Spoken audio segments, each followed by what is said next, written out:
আসসালামু আলাইকুম ভিউয়ার্স, আপনারা সবাই কেমন আছেন? আশা করি ভালো আছেন।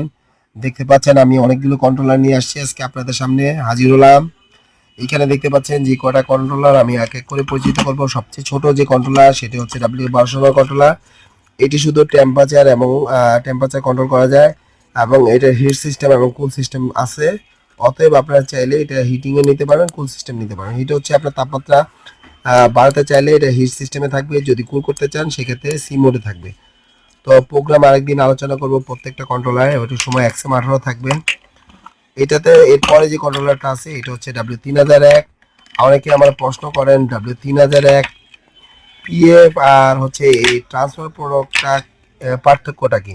আমি পিএফটা নিব নাকি ট্রান্সফার? আসলে একটা ট্রান্সফার প্রোডাক্টগুলো হেভি মানের হয়।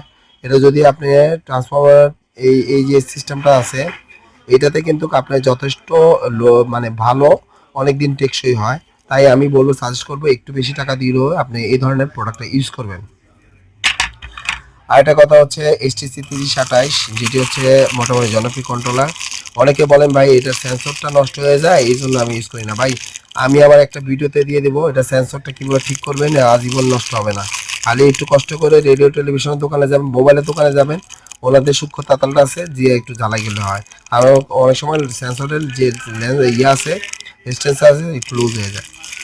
আর এটার ভিতরে যে কারিশমা আছে, যে সার্কিটের যে কারিশমা কিভাবে করছে এটা দেখতে পাচ্ছেন। এখানে দুইটা কিন্তু আইসি ইউজ করছে, এখানে টেম্পারেচার হিউমিডিটিতে। আর দেখতে পাচ্ছেন এটা হচ্ছে এটা HTC 3028 সেন্সর। আর এইটা দেখতে পাচ্ছেন টাইমার সার্কিট, এটা হচ্ছে timer circuit control timer controller. এটার মডেল দেখতে পাচ্ছেন ACW M421। আসলে এইটাও আমি দেখাবো যে কীভাবে কোন প্রোগ্রামে সেট করতে হয়, এবং এটা আসলে কিন্তু মোটামুটি অনেক জনপ্রিয় একটা টাইমার মডিউল। তো যে সকল ভাইদের এই ধরনের প্রোডাক্ট লাগবে তারা অতি সত্ত্বর যোগাযোগ করতে পারেন আমাদের ডিসক্রিপশন দেওয়া নাম্বারে। তো ভিডিওটি ভালো লাগলে অবশ্যই লাইক করবেন এবং কমেন্টস করবেন। আজ এই পর্যন্ত, আল্লাহ হাফেজ।